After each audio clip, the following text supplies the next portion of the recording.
اسلام آباد میں شکرپڑیاں parade ground میں دفاعی ساز و سامان کی نمائش کا انعقاد کیا گیا ہے۔ پاک فضائیہ کی جانب سے فلائی پاسٹ اور پیرا جمپنگ کا مظاہرہ بھی کیا جائے گا۔ مزید جانتے ہیں ڈان نیوز کے نمائندے عرفان سدوزئی سے۔ عرفان، کیا تفصیلات ہیں؟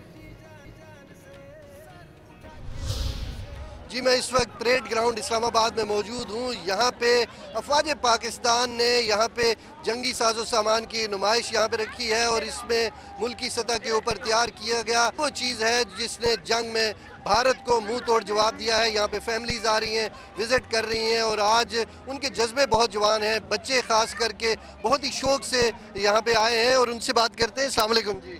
السلام علیکم بیٹا، کیا نام ہے آپ کا اور کیسا فیل کر رہی ہیں آج؟ میرا نام ہبا ہے، اور مجھے آج بہت اچھا لگا ادھر آ کے۔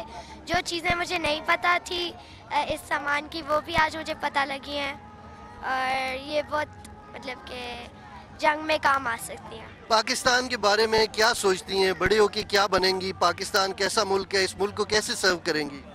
یہ بہت اچھا ملک ہے، اور میں بڑے ہو کے ڈاکٹر بننا چاہوں گی۔ السلام علیکم سر۔ السلام علیکم۔ کیسا جذبہ ہے آپ کا؟ بزرگ تو آج ان کی بھی بڑی یہاں پہ تعداد ہے، ان کو بھی دیکھ کے دل بہت خوش ہو رہا ہے، تو آپ کے جذبے بھی جوان ہیں؟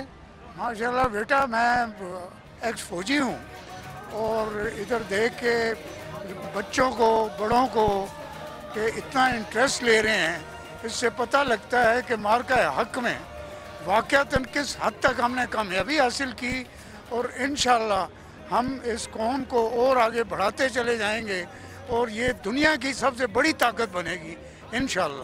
بالکل، پاکستان دنیا کی سب سے بڑی طاقت بنے گی، اور آج قوم 78واں یوم آزادی سیلیبریٹ کر رہی ہے۔ بچوں بڑوں سب کے جذبے جوان ہیں، اور وہ یہی کہہ رہے ہیں کہ پاکستان زندہ باد۔